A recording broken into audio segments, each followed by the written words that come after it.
Bom dia a todos e todas, irmãos da Casa de Oração, irmão Francisco de Assis. Eu sou Francis e esse é mais um estudo do Evangelho segundo o Espiritismo. Sejam todos bem-vindos e vamos dar início com a nossa prece inicial. Quem se habilita?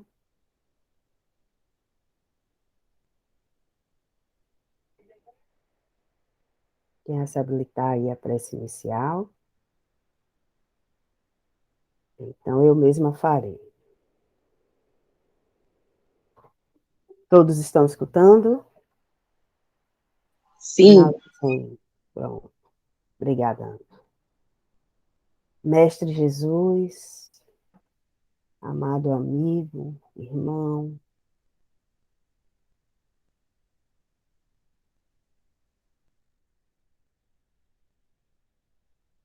irmãos espirituais, nós agradecemos por mais esta oportunidade de estarmos aqui reunidos no nome do Pai Maior, para aprendermos mais dos ensinamentos do Mestre e mais dessa doutrina que tanto que o Senhor esteja conosco neste domingo e em todos os dias de nossas vidas. Que a tua luz, Senhor, neste momento, envolva todos que estão enfermos, envolva aqueles que estão aflitos com questões pessoais, que neste momento, Mestre, o teu amor e a tua luz conforte os corações daqueles que perderam entes queridos no decorrer dessa semana, que o Senhor conforte e dê o discernimento, a paz interior necessária. Que a tua luz, Senhor, ilumine nossos passos e nossa caminhada. E com a oração que o Mestre nos ensinou, damos por iniciado mais um estudo do Evangelho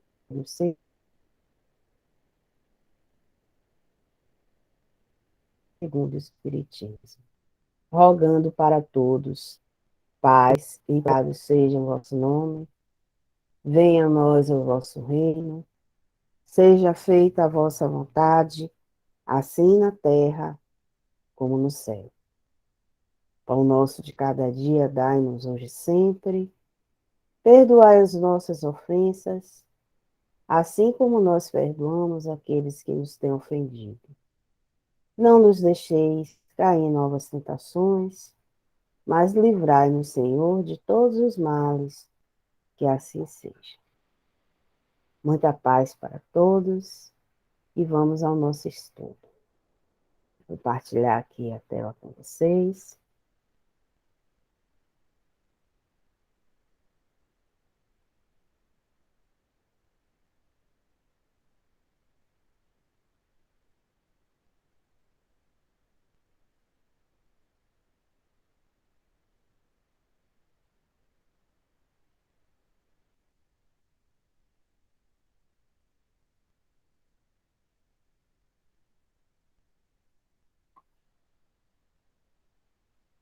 Acho que não saiu aí, né? Peço que vocês me sinalizem aí se Não, ainda não apareceu, não. apareceu o nome, foi? Não. Hum.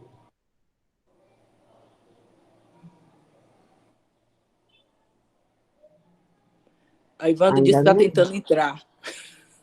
Está tentando entrar? Peraí, deixa eu Tá. voltar aqui para eu autorizar. Já Vê estou se... aqui. Pode ficar no seu Ah, slide, que eu vou autorizar o povo atrasado. valeu, Que, meu men... irmão. que Deus menininho. abençoe. Comecem. Não contem comigo sempre, viu, gente? Eu provavelmente muito em breve não estarei fazendo isso por vocês. Então, a gente precisa de mais trabalhadores para auxiliar uns aos outros, viu? Essas coisas acontecem. Verdade. Vamos lá, que já tem 17 minutos de atraso. Já devia ter começado. Deixa que eu vou dar um puxão de orelha no povo lá no grupo. Deixa os acessos por minha conta. E aí, apareceu para vocês a tela? Ainda não. Meu Deus.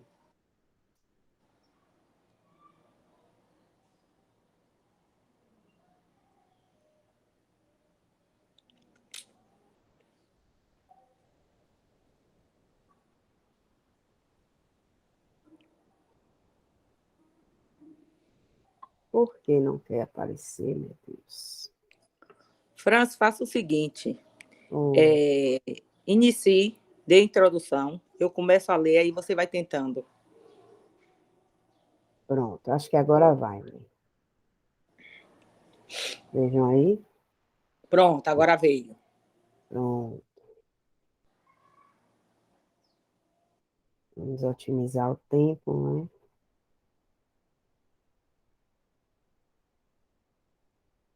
Bem, então, estamos. Tá parada aí a imagem, né? É brincadeira.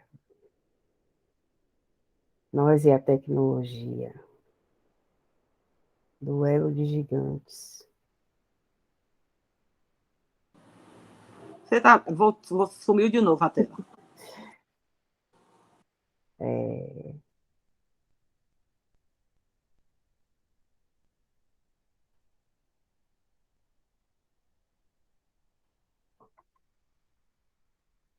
Eu realmente não estou entendendo por que não está aparecendo. Mas vamos dar seguimento. Vocês estão com o livro de vocês aí, né? Em mãos. Vamos fazer o seguinte.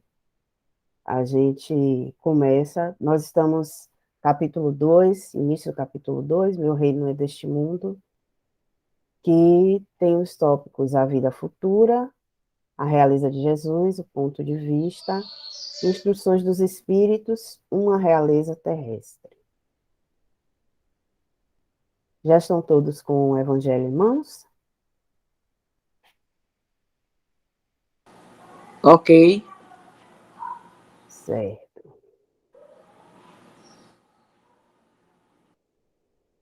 Eu vou tentar só mais uma vez aqui, mas não vou me ater se não der certo. Pronto. Então, a gente inicia, né? Iniciamos. Tópico 1, né? A vida futura.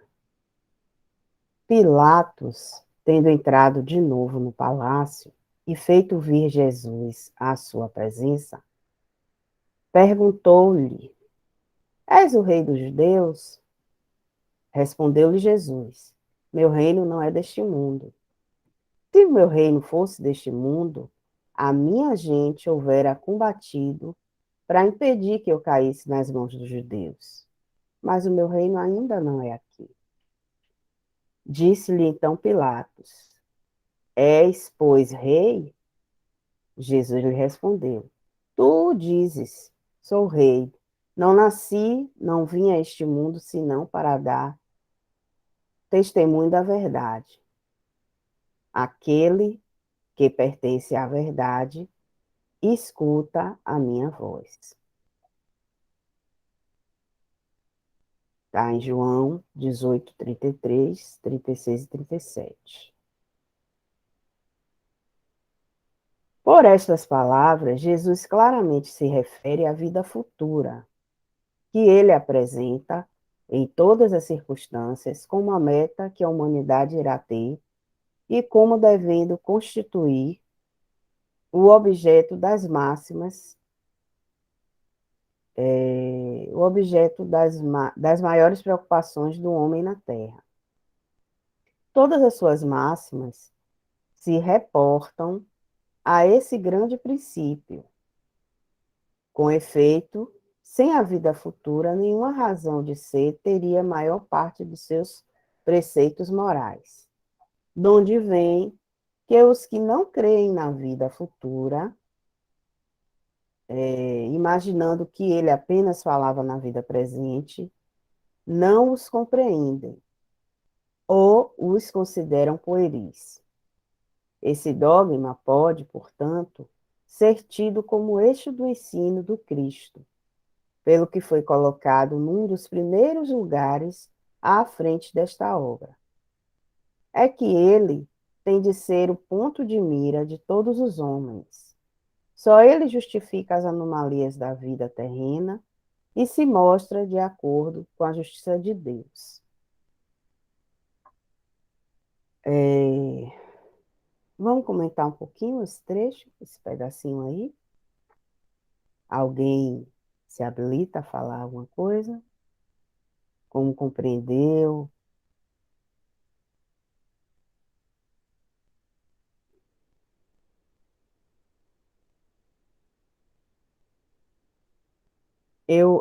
Para mim, o que me chama a atenção, né, primeiramente, é que Jesus, ele nunca disse, né, que ele era o rei.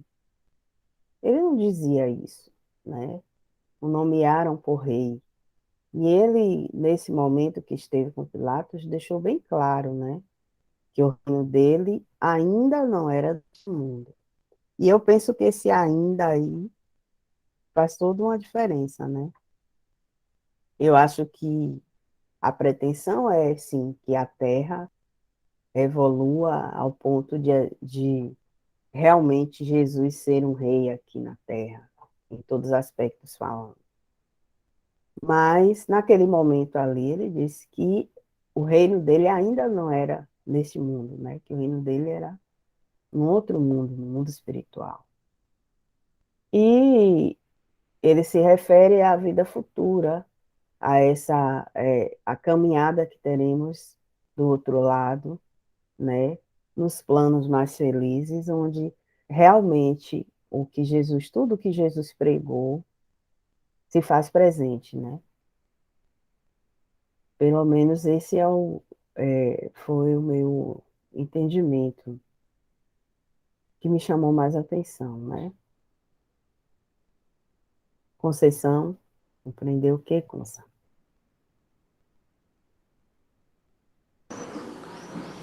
É assim, essa passagem do Evangelho, né? Que vem da passagem bíblica, quando ele diz que ele não veio destruir a lei, que o reino dele não é deste mundo. A gente sabe que ele falava muito por parábolas, né? Provérbios, parábolas. E era necessário para o entendimento e a capacidade, né? O intelecto daquele povo que viveu naquela época.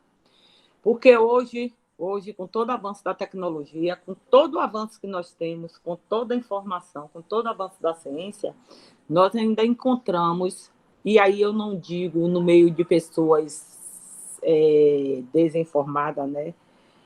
Que quando a gente diz analfabeto, ele não diz que é aquele que não sabe ler, ele diz é aquele que não tem a informação, não detém a informação.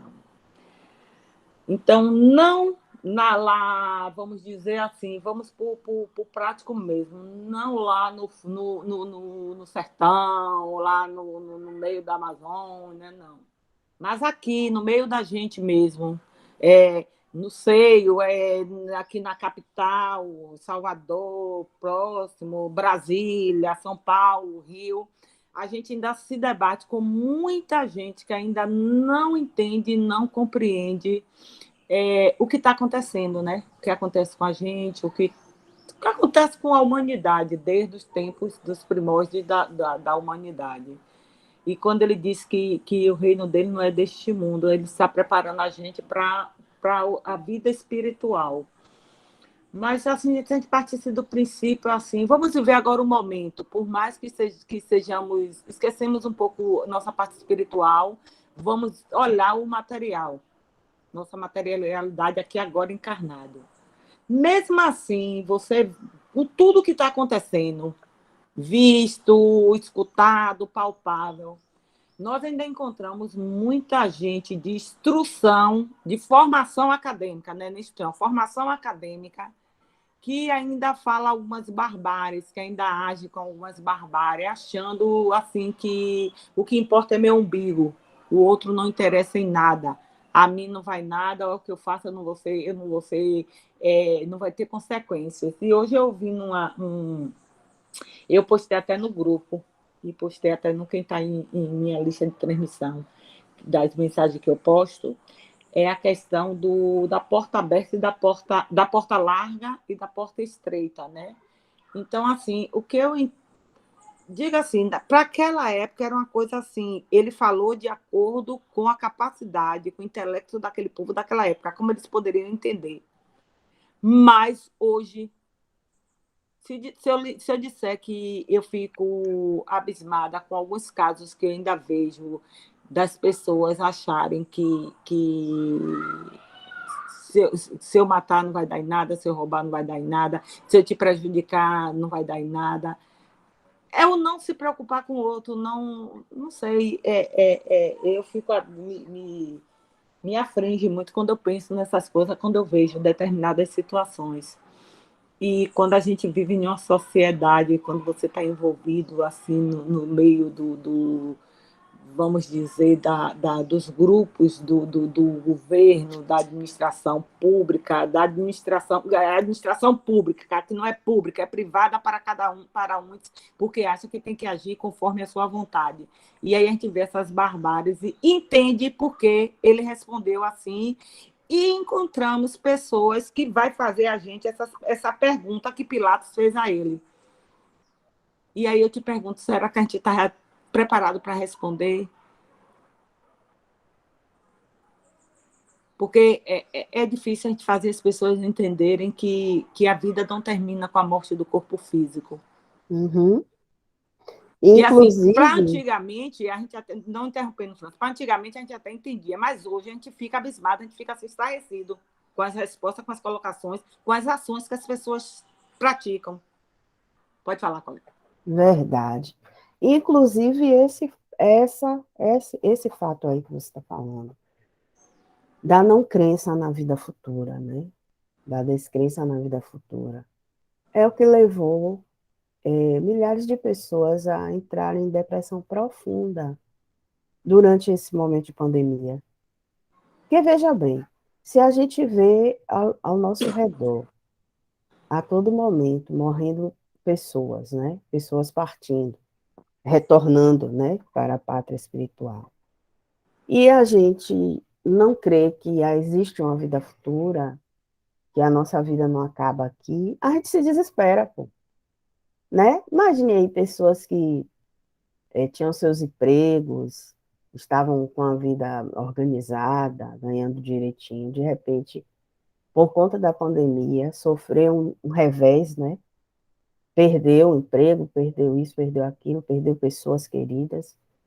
A pessoa se desespera se não tiver fé de que não é só aqui, que nossa vida não se resume a isso aqui, né? A esse momento chamado presente, né? A gente tem muito mais a viver no outro plano, no plano espiritual. Então, eu concordo com você plenamente. E aí, essa descrença na vida futura faz com que as pessoas ajam de má fé, sejam cruéis, maldosas, né? Porque acha que é só aqui, né? Então, aqui, a justiça daqui não dá em nada, né? Muitas vezes não dá mesmo, mas esquece que existe a justiça divina e que essa é infalível. Mais alguém quer falar alguma coisa? Vou passar aqui já para o próximo slide. Quem gostaria de ler, por favor? Eu vou ler. Oi. Os judeus não tinham senão ideias muito incertas quanto à vida futura. Acreditavam nos anjos, que consideravam como os seres privilegiados da criação, mas não sabia que os homens pudessem vir a ser um dia anjos e partilhar sua felicidade. Segundo eles, a observação das leis de Deus era recompensada pelos bens da terra, pela supremacia da sua nação, pelas vitórias sobre seus inimigos. As calamidades públicas e as derrotas eram o castigo de sua desobediência. Moisés, sobre isso, não poderia dizer mais a um povo pastor ignorante que devia ser tocado, antes de tudo, pelas coisas deste mundo. Mais tarde, Jesus veio lhes revelar que há um outro mundo, onde a justiça de Deus segue seu curso. É esse mundo que ele promete àqueles que observam os mandamentos de Deus, e onde os bons encontrarão sua recompensa. Esse mundo é o seu reino. É aí que ele está em toda a sua glória e para onde vai retornar ao deixar a terra. Entretanto, Jesus, conformando seu ensino ao estado dos homens da sua época, não acreditou dever lhe dar uma luz completa, que os teria ofuscado sem os esclarecer, porque não o teriam compreendido. Ele se limitou a colocar, de alguma sorte, a vida futura em princípio, como uma lei natural a qual ninguém pode escapar. Todo cristão crê, pois forçosamente na vida futura. Mas a ideia que muitos fazem dela é vaga, incompleta e, por isso mesmo, falsa em vários pontos. Para um grande número, não é senão uma crença sem certeza absoluta. Daí, as dúvidas e mesmo a incredulidade. O Espiritismo veio completar nesse ponto, como eram muitos outros, o ensinamento do Cristo quando os homens estavam amadurecidos para compreender a verdade. Com o Espiritismo, a vida futura não é mais um simples artigo de fé, uma hipótese. É uma realidade material demonstrada pelos fatos, porque são as testemunhas oculares que as veem descrever em todas as suas faces e em todas as suas peripécias, de tal sorte que não somente a dúvida não é mais possível, mas a inteligência mais vulgar a pode imaginar sobre seu verdadeiro aspecto, como se imaginasse um país do qual se leu uma descrição detalhada. Ora, essa descrição da vida futura é a tal ponto circunstanciada às condições de existência feliz ou infeliz daqueles que aí se encontram. São tão racionais que podemos dizer, apesar disso, que ela não pode ser de outra forma e que está bem lá a verdadeira justiça de Deus. Aí, vamos dar uma comentada aqui, né? Aí, assim, eu entendi aqui, assim, praticamente foi quase essa explicação que você deu. E que você também falou, né? Para dizer assim, quem estava fazendo a conclusão, né, do 1 e do 2. Então, assim, como ele diz aqui, essa semana mesmo eu estava conversando com um rapaz, que eu mando mensagem para ele, e ele essa semana veio me dizer que achou um site que já dá o evangelho explicado. Fala o trecho do evangelho, depois comenta, entendeu? Entendi. E aí ele mandou para mim o link, né? E aí fiquei tão feliz porque, assim, ele é dono de uma empresa e já ficou doente, já teve quadro depressivo. Ele se mostrava assim, uma pessoa muito aflito, ele perdia muito controle assim rápido quando ele não conseguia resolver as coisas da empresa, quando tinha algum empecilho, né? E ele acabava adoecendo. E eu sempre conversando com ele, eu comecei a mandar mensagem para ele por causa disso, né? Sentia assim, aquela necessidade, eu digo, não, vou mandar mensagem para poder ele começar a ir respirando, né? A minha intenção foi essa. E graças a Deus eu acho que eu bati no ponto certo. E essa semana, quando ele me disse isso, eu fiquei bastante feliz. Porque, assim, é o que a gente mais vê, o que a gente comentou, o que a gente mais vê. Antigamente, as pessoas não compreendiam, então Jesus falou através de parábolas, e Moisés trouxe de acordo com a capacidade do intelecto daquelas pessoas. Hoje nós já estamos mais avançados, mas nós ainda temos esses colegas, esses companheiros de jornada, e eu não digo nem fora da casa de oração, porque dentro da casa de oração, dentro do grupo, a gente ainda vê as pessoas dizer assim, eu não vou fazer isso, porque eu não concordo, eu não vou vir em tal dia, eu não vou participar de tal estudo, eu não vou fazer... E aí eu acho que eu não vou ficar mais na casa, e as pessoas começam a se afastarem. E aí eu fico perguntando, eu mesmo me pergunto, né? Eu nem me ouso perguntar às pessoas, eu pergunto a mim mesma, né? Porque eu acho que se eu perguntar, vai ser pior ainda. O que é que essas pessoas estão fazendo dentro de uma casa espírita? O que é que essas pessoas estão fazendo com um evangelho na mão? O que é que eles estão estudando realmente? O que é que eles estão enxergando dentro dessas máximas do Cristo? E o que é que eles estão absorvendo do que está acontecendo na nossa sociedade, a nossa realidade hoje? E isso me assusta. Porque me assusta que você vê de um número, vamos dizer assim, de um número razoável e minguando, minguando, minguando, minguando, minguando. Eu não sei se a gente, no retorno, se a gente terá 50% dos que a gente tinha. Porque o imediatismo, o querer é a lei de Jéssica, né? Eu tenho que me dar bem nessa de Jéssica, acho que de Jéssica, disso, eu estou bem lembrada, que é um provérbio. Então, eu fico muito preocupada. E quando esse rapaz me disse isso, aí eu disse, graças a Deus, a luz foi tirada debaixo do alqueire. E ele está enxergando, né? Mas, e nós, enquanto estudante, adepto, estudante, simpatizante da doutrina espírita, como é que nós estamos enxergando o evangelho? Como é que... Porque, assim, como eu disse a ele, que eu enxergo o evangelho segundo o espiritismo como os juristas enxergam as leis comentadas, né? Que antigamente as leis eram em latim, e hoje elas já são em português, em todos os idiomas, e já comentadas. Hoje não cabe mais o entendimento do juiz nem do promotor. Hoje está lá na lei o que é que ele tem que fazer, como ele tem que proceder. E a gente vê que eles ainda procedem de acordo com a vontade deles. E aí a gente traz para o nosso dia a dia. E nós, enquanto seres encarnados, com os olhos já um pouco abertos, que ainda tem uma névoa aqui nos nossos olhos, né? E acho que ainda é muito grande.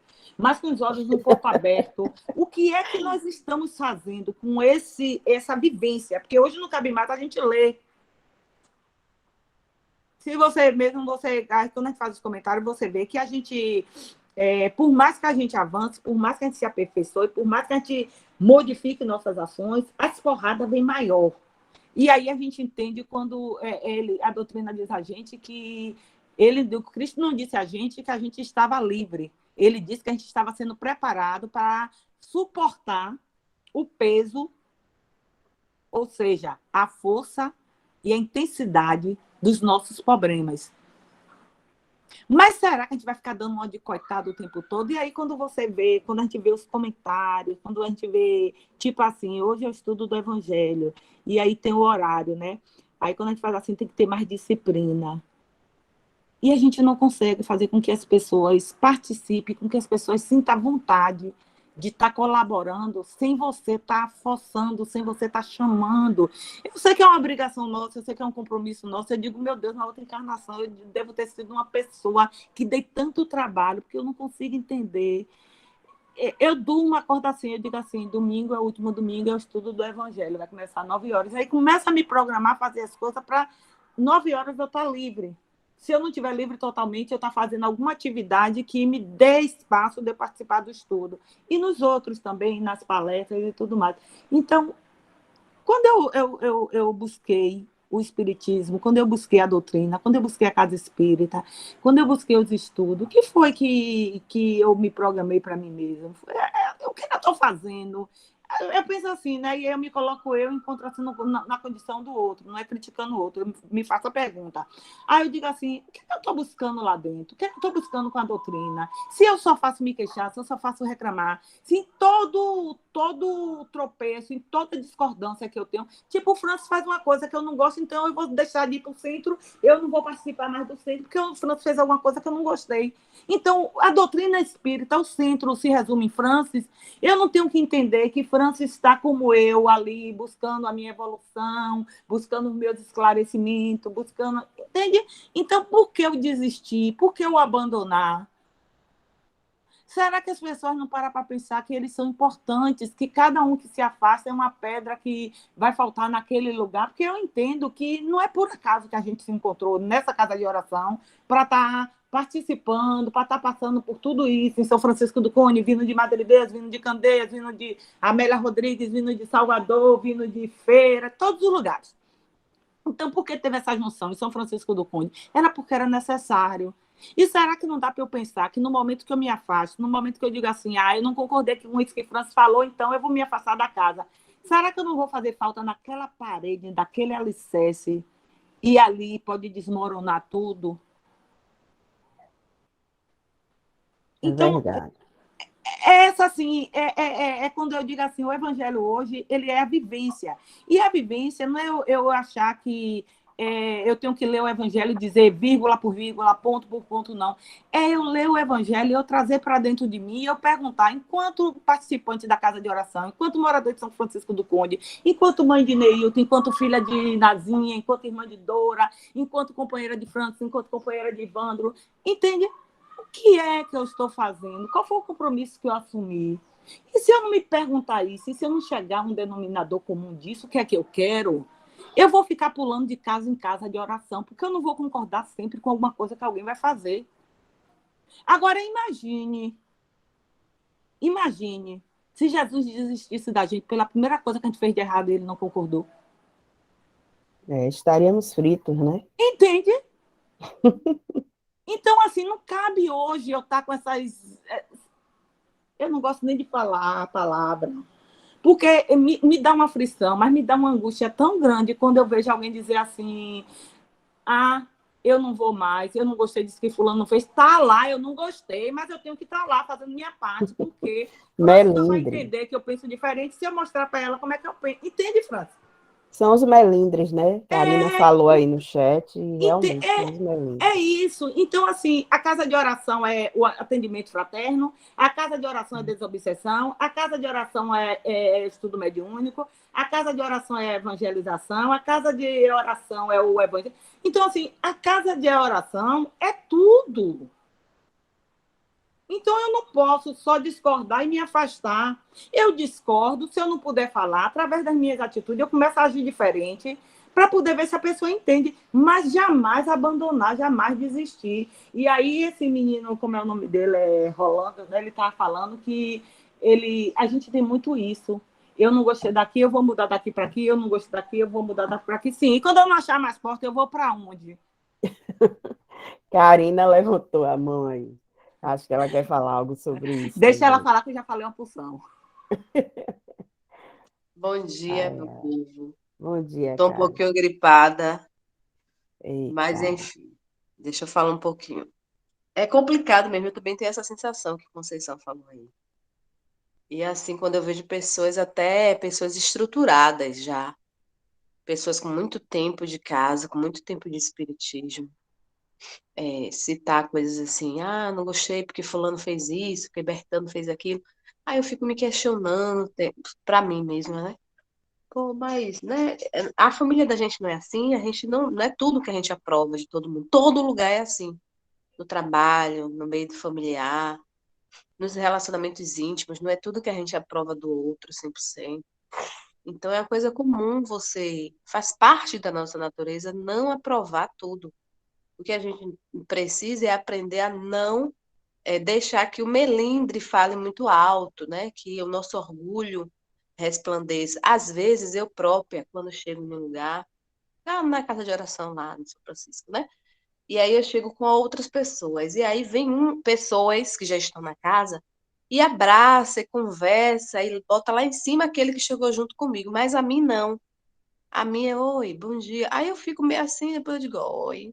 Ela tá com problema, é dela, não é meu não, viu? Porque eu tô bem, é ela que tá com problema. Que tá fazendo seleção de abraço. E aí eu toco barco.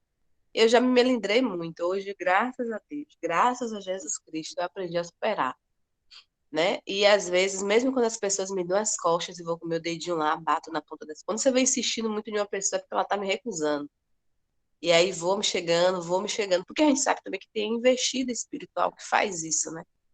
Que faz com que o irmão, influencia para com que o irmão um maltrate o outro, ou que eu enxergue que o irmão está me maltratando, às vezes nem tá também, para ver se o meu orgulho fala alto e aí se eu me afasto da casa. Então a gente tem que ser vigilante. Eu acho que essa é a palavra. A gente tem que ser vigilante, tanto com o que a gente observa no outro, quanto com o que a gente produz no outro, com as nossas falas, é verdade. Uma vez Janete está aí não, né? Eu não vi Janete. Uma vez Não está não. Quem está Uma vez eu e Janete teve uma conversa sobre esse assunto, não sei se ela vai recordar. Que, assim, Janete falava assim, Karina, mas tem gente que faz questão de colocar o dedo na sua ferida, que sabe que aquilo dói, mas ela faz questão de colocar o dedo na ferida. Ela falou algo assim, né? E aí eu fiquei refletindo depois com isso na minha cabeça. Porque assim, eu aprendi a troncos e a barrancos a não expor as minhas feridas. Eu não exponho as minhas feridas porque eu também já entendi que tem pessoas que gostam realmente de enfiar, né, o dedo lá na ferida da gente. Mas aí eu fiquei refletindo, Janete, não está errada. É verdade. Depois que eu parei para observar, eu comecei a notar realmente pessoas que criam situações para atingir o outro, para, tipo, dar piada. E a gente precisa observar para, tipo, dizer aqui quem manda sou eu, esse espaço aqui é meu, né? E a gente tem que ter cuidado com isso, porque às vezes nós somos também o responsável pela desistência do outro, viu? Muita paz. Muita paz, minhas queridas. Bom, vamos dando seguimento aqui, né? Agora a realeza de Jesus. Que não é deste mundo o reino de Jesus, todos compreendem. Mas também na terra não terá ele uma realeza? Nem sempre o título de rei implica o exercício do poder temporal. Dá-se esse título, por unânime consenso, a todo aquele que, pelo seu gênio, ascende à primeira plana numa ordem de ideias quaisquer, a todo aquele que domina o seu século e, enfim, sobre o progresso da humanidade. É nesse sentido que se costuma dizer o rei ou príncipe dos filósofos, dos artistas, dos poetas, dos escritores, etc. Essa realeza, ela é oriunda do mérito pessoal, consagrada pela posteridade, não revela muitas vezes preponderância bem maior do que a que cinge a coroa real? Imperecível é a primeira, quanto esta outra é joguete das vicissitudes. As gerações se sucedem à primeira sempre a bendizem, ao passo que por vezes amaldiçoam a outra. Esta, a terrestre, acaba com a vida, a realeza moral se prolonga e mantém o seu poder, governa, sobretudo após a morte. Sob esse aspecto, não é Jesus mais poderoso rei do que os potentados da terra? Razão, pois, lhe assistia para dizer a Pilatos, conforme disse: Sou rei, mas o meu reino não é deste mundo. E aí fica mais claro ainda, né, o que vinha lá no primeiro tópico, né, do nosso estudo de hoje. Porque aqui ele está destrinchando por que dessa realeza, né? É, que a realeza moral, né, no caso de Jesus, ela é prolongada, né? Ela se prolonga, ela se mantém, né? É, sobretudo após a morte. Então, é uma realeza que nunca vai deixar de existir. E sobre esse aspecto, Jesus é o mais poderoso rei que nós vimos passar, né? Por aqui.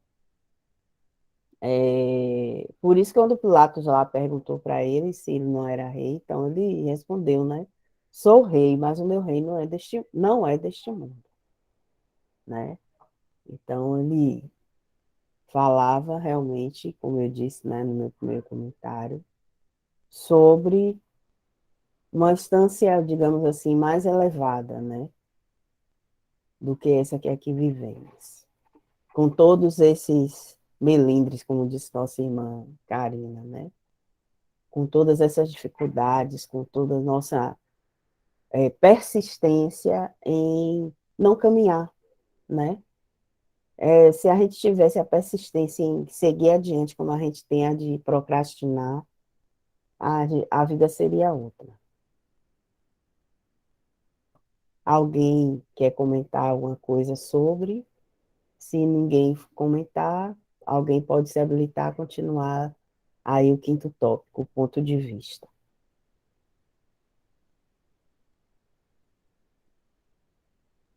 Eu posso ler.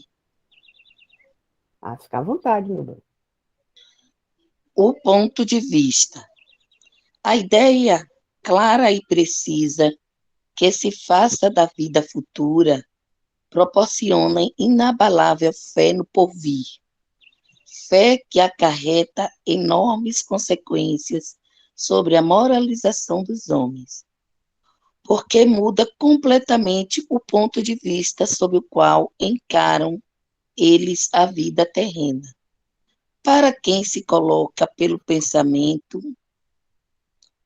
na vida espiritual, que é indefinida, a vida corpórea se torna simples passagem, breve estada num país ingrato.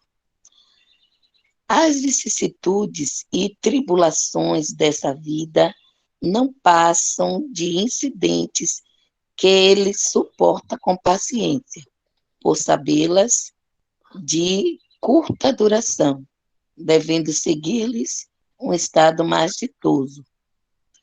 A morte nada mais restará de aterrador.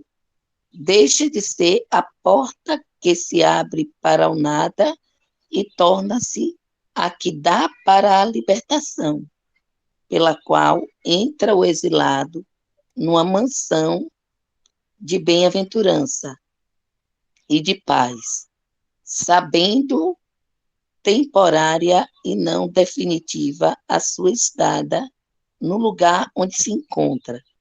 Menos atenção presta às preocupações da vida, resultando-lhe, dai-lhe uma calma de espírito que tira aquela muito do seu amargor.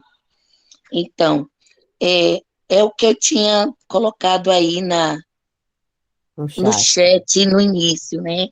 Quando Jesus diz, o meu reino não é deste mundo, é porque ele já tinha, Jesus, pela evolução que ele tem, né?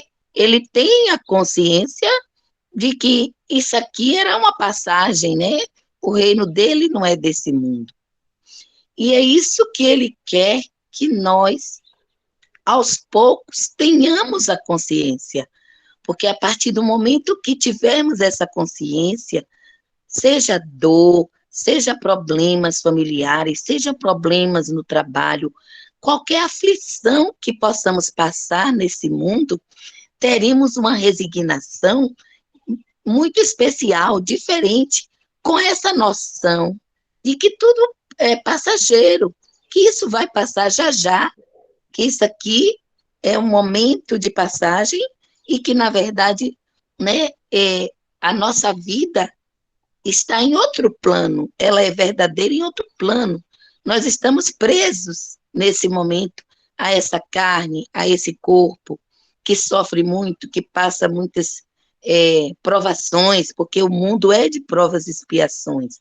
Então, que nós, cada um de nós, possamos desenvolver dentro de nós essa capacidade de perceber que o nosso reino, que a nossa vida não é desse mundo, né? Que nós estamos passando uma chuva, como diz no popular.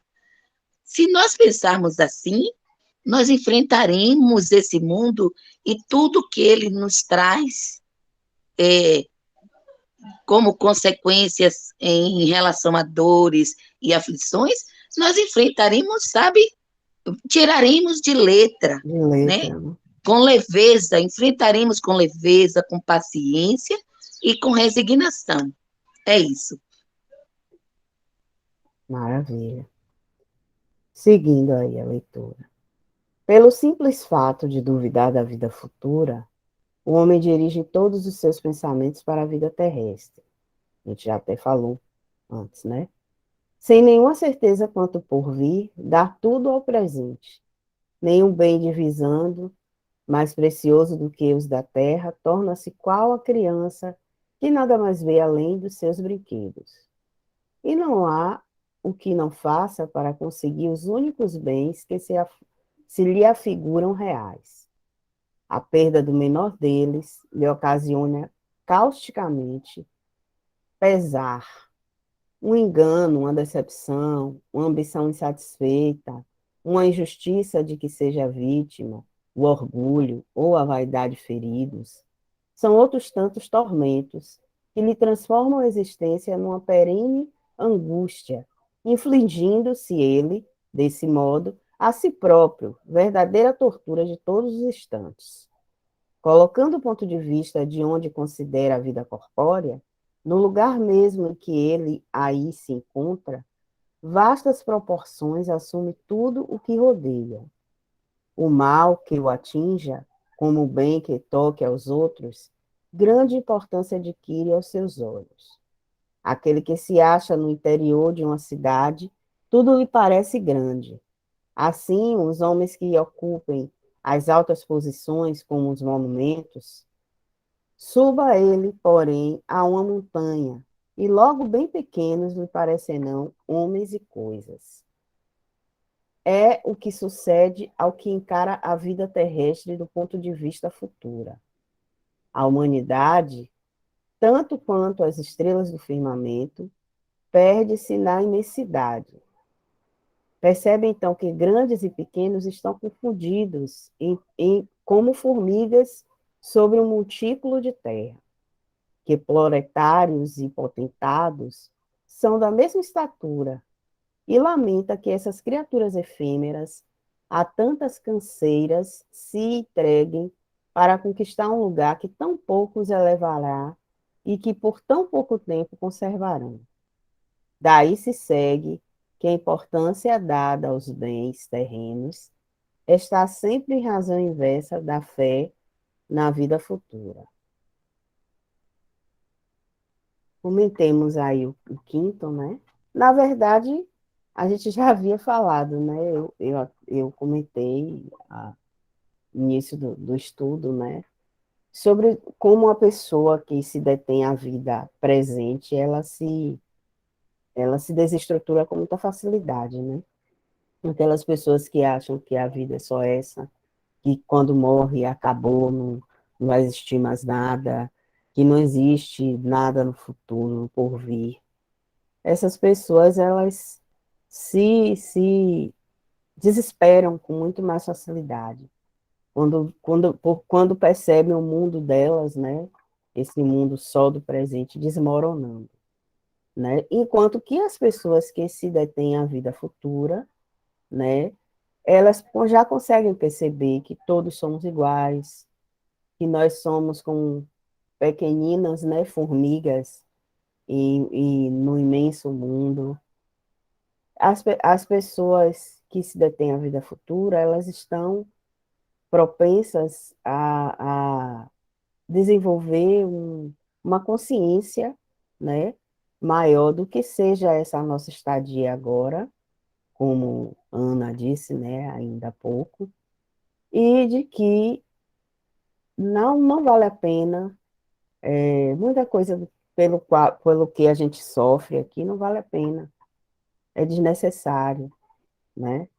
E achei muito bacana quando ela finaliza aqui dizendo, é, essa parte aqui, ó, que ele diz assim, que o que sucede é que a pessoa, né, que sucede, que encara a vida terrestre como um ponto de vista da vida futura, né, ele percebe, né, que a humanidade, tanto quanto as estrelas do firmamento, perde-se na imensidade, né? É muito profundo isso, muito profundo. E ele finaliza dizendo que daí se segue que a importância dada aos bens terrenos está sempre em razão inversa da fé na vida futura. Então, que a gente possa, né, refletir sobre isso, que importância temos dado, como Conceição falou, né? O porquê estamos aqui, que importância temos dado à nossa reforma íntima, a razão de ser, de estarmos aqui nesse momento, de quem somos na vida das pessoas, o que estamos fazendo com a nossa vida, né? Que tipo de construção a gente está pleiteando, né, para a nossa vida futura. E a gente está se falando muito disso. E no tópico 6,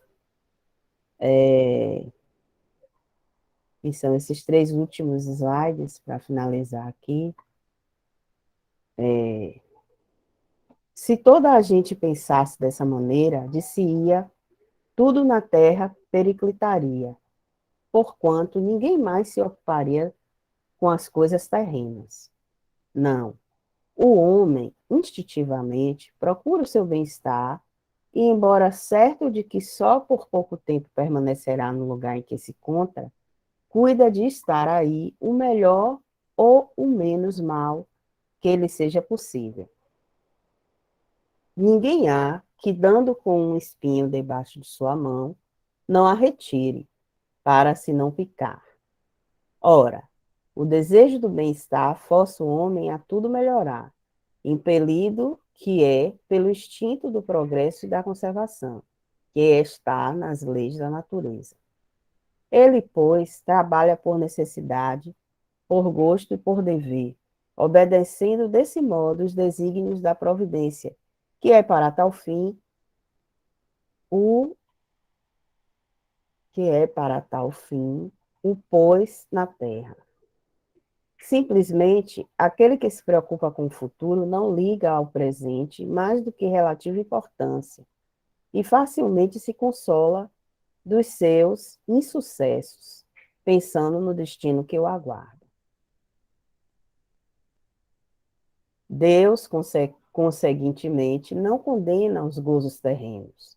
Ele condena, sim, o abuso desses gozos em detrimento das coisas da alma.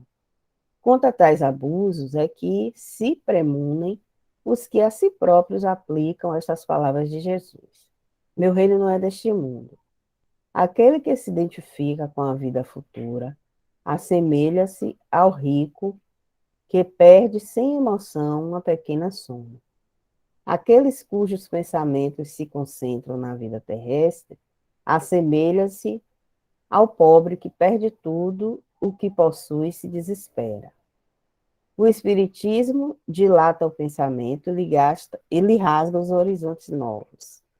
Em vez dessa visão acanhada e mesquinha, que o concentra na vida atual, que faz do instante que vivemos na Terra único e frágil eixo do porvir eterno.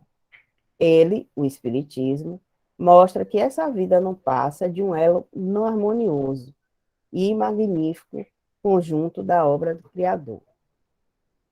Mostra a solidariedade que conjuga todas as existências de um mesmo ser, todos os seres de um mesmo mundo e os seres de todos os mundos. Faculta assim uma base e uma razão de ser à fraternidade universal, enquanto a doutrina da criação da alma, por ocasião do nascimento de cada corpo, torna estranhos uns aos outros todos os seres. Essa solidariedade entre as partes de um mesmo todo explica o que inexplicável se apresenta, desde que se considere apenas um ponto. Esse conjunto, ao termo do Cristo, os homens não teriam podido compreender, motivo porque ele reservou para outros tempos o fazê-lo conhecido. Vamos lá, né? Algum comentário? É muita coisa aí.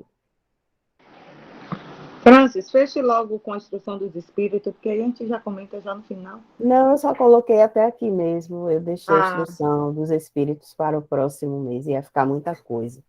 E realmente eu acertei, já são 10 e 6. É porque ele fecha esse capítulo, só é um... Eu deixei para outro mês, porque 15 slides para mim já é muito. Senão não há tempo, né, para a gente debater tudo. Mas, não, enfim. Eu pensei que ele não finaliza com esse, aí o próximo já seria o 3, né? Muitas moradas na casa do meu pai. Eu só vim até aqui mesmo, esse é o último. Deixa eu falar um pouco aí sobre esse último item aí que você falou, né? E aí me trouxe... Eu estava assistindo um filme ontem, sim, e me despertou agora aqui na mente aquela luzinha na colocação que a Ana fez, né? E com um ponto também que Karina tocou, né? Sobre uma lembrança dela, né? Na questão da ferida. Sim. E o filme que eu estava assistindo tinha o seguinte. Veja que coisa engraçada. Às vezes as coisas não têm nada a ver uma coisa com outra, mas quando você está assistindo e você leu alguma coisa, você somente viaja, né? Era uma relação, um término de uma relação e o início de uma outra relação. Uma relação terminou, começou, né? Namoraram, casaram, e depois que casaram, a mulher adquiriu um vício, né? E ela se tornou uma pessoa. Na realidade, ela virou uma alcoólatra, uma dependente química, né? Do álcool, mas o gatilho tinha sido. Era a insegurança dela. Era fundamentado na insegurança dela. E ela perdia a calma com muita rapidez, e aí começava a beber e começava usava da bebida para poder tomar certas atitudes, né? Como uma desculpa. E o companheiro tentou, chegou a um ponto que ele se sentiu exausto, né? E aí terminou o relacionamento. Tempos depois, ele começou um novo relacionamento com uma outra pessoa. E o que era que acontecia? Coincidiu que tinha alguns lugares que a antiga companheira dele frequentava e que essa nova companheira também frequentava.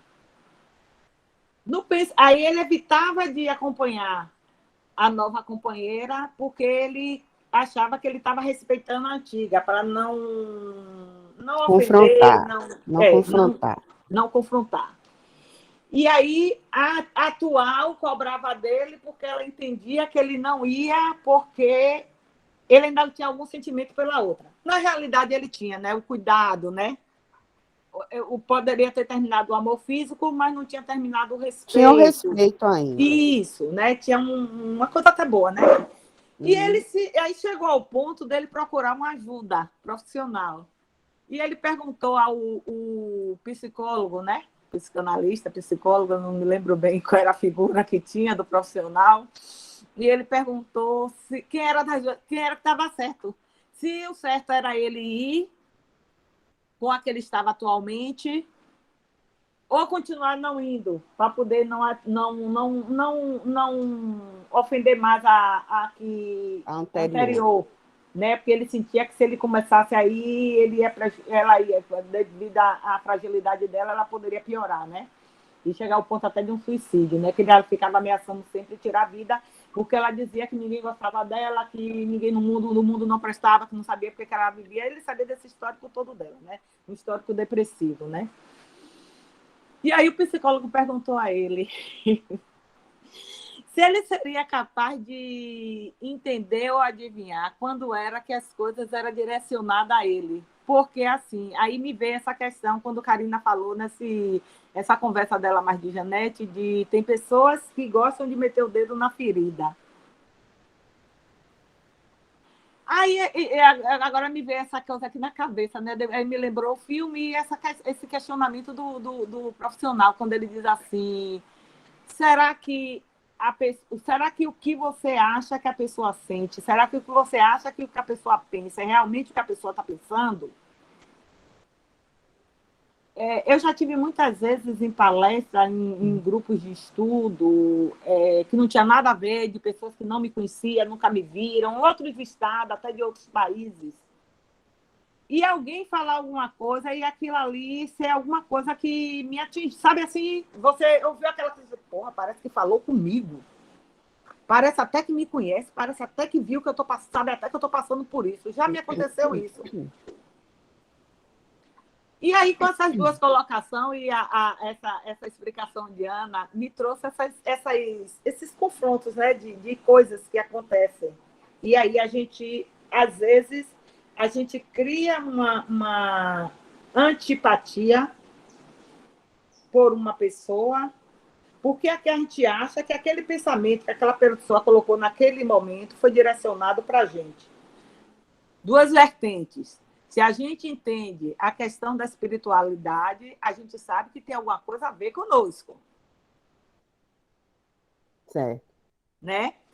Porque eles vão usar instrumentos, usar pessoas para chegar realmente no que a gente tem que enxergar, no que a gente tem que ver. Aí vem a questão da nossa reforma, né?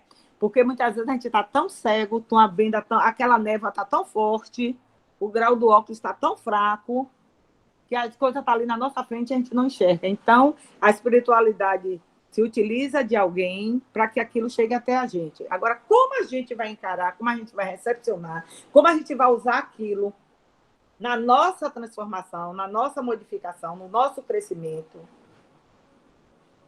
E aí foi que eu entendi a colocação do profissional quando ele perguntou ao rapaz qual era a atitude que ele ia tomar. Se ele achava que se ele fizesse a vontade da atual, ele ia afrontar a antiga, e se ele continuasse respeitando a antiga, ele ia acabar perdendo a atual. Aí ele perguntou a ele assim, e você? O que é que você quer para você? Então, a gente vai encontrar esses cruzamentos em nossas vidas, encontrar nós, a gente até encontra todos os dias.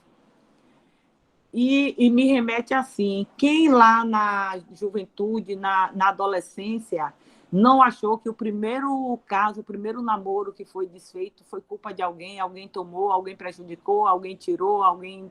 Entende? Sim. O culpar o outro, o culpar. E aí achou ali que o mundo ia acabar, e tem muitas pessoas que criou um inimigo, uma antipatia por aquela pessoa ali que foi envolvida naquele momento e traz isso até hoje, e essa é uma mágoa que tem dentro de si e não consegue resolver. E aí quando alguém fala alguma coisa, quando alguém comenta alguma coisa, que às vezes não tem nada a ver com o seu problema, aí a gente traz pra gente, não tá falando comigo. Fulano sabe que eu passei por isso, tá falando comigo. Será que a pessoa sabe? Às vezes a pessoa conhece a gente, mora no mesmo lugar, mas não sabe tudo que acontece na vida da gente. E a gente, por se manter sempre na defensiva, e a gente, por se achar sempre coitada, a gente achar sempre que os outros estão querendo nos prejudicar, a gente acaba se prejudicando. É verdade. Né? Eu penso então, que assim, essa... Sim, tá, conclua esse seu. sentimento, esse medo, essa angústia, será que não está na hora de, mesmo que você mexeu em minha ferida, eu procurar um remédio e botar o remédio ali, mas não me achar coitada? É como você disse, um milindre.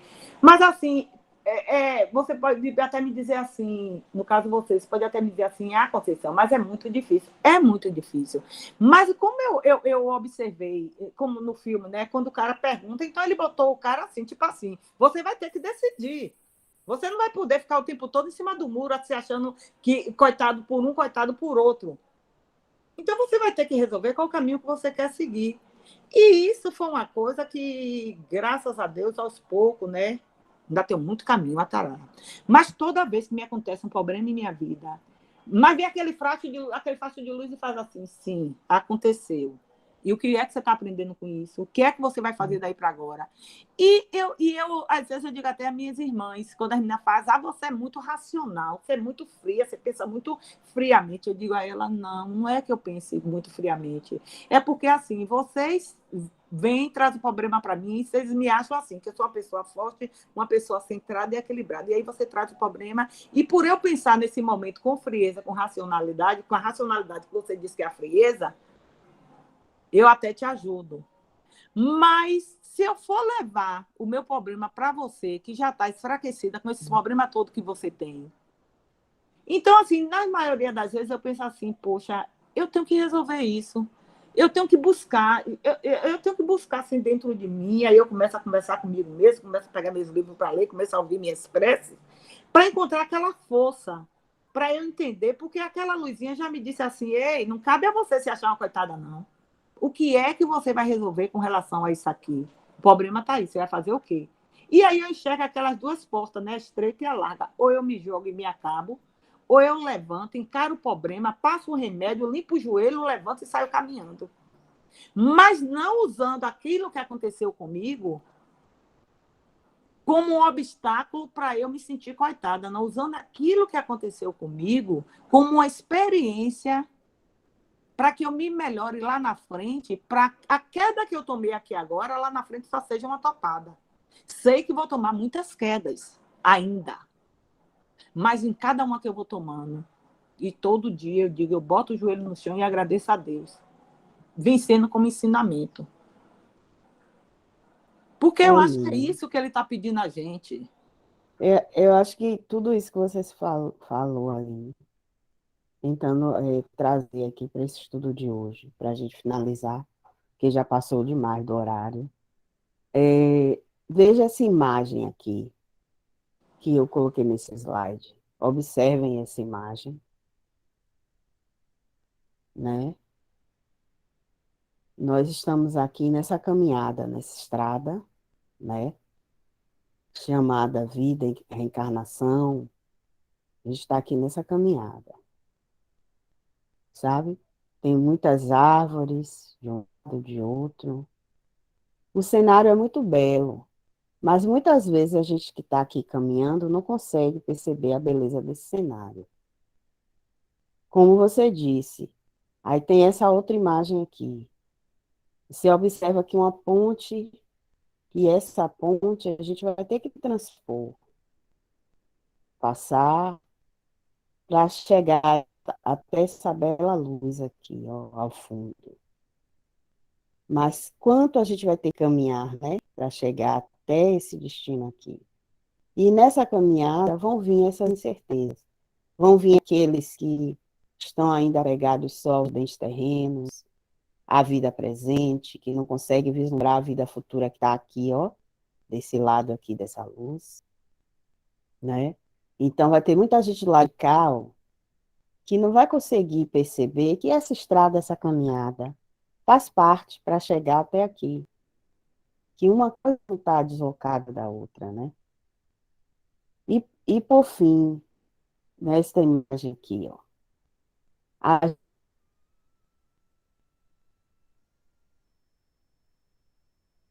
gente, quando transcende esses pensamentos, ó, a gente plana, ó, terra, né?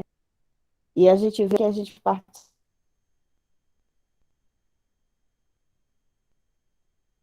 de um todo, a gente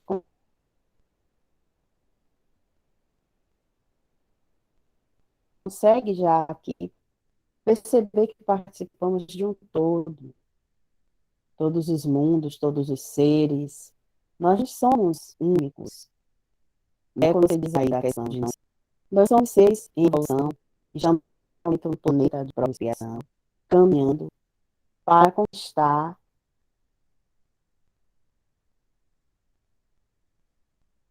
o conhecimento que vai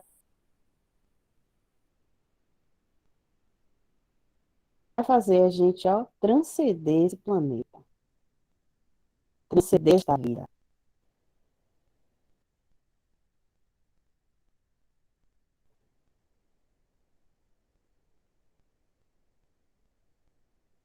Que essa vida é parte de uma vida futura, de uma vida íntegra, de uma vida espiritual. Ou seja, a gente está no momento, vivendo a momento da evolução moral, de coisas materiais. Não é que a gente não vá lutar para conquistar o que a gente merece, o que a gente quer, mas a gente vai lutar para conquistar coisas que são necessárias aqui nesse mundo. Mas a gente vai lutar com a consciência plena de que estas coisas materiais não são o que mais importa para nós, né? Que os bens espirituais são os mais importantes. Muita paz para todos nós. Ótimo domingo. Até o próximo estudo e vamos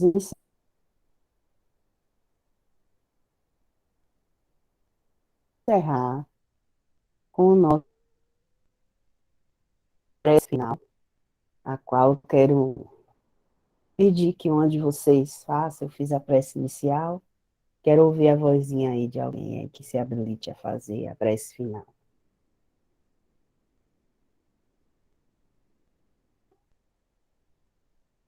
Vamos lá, gente.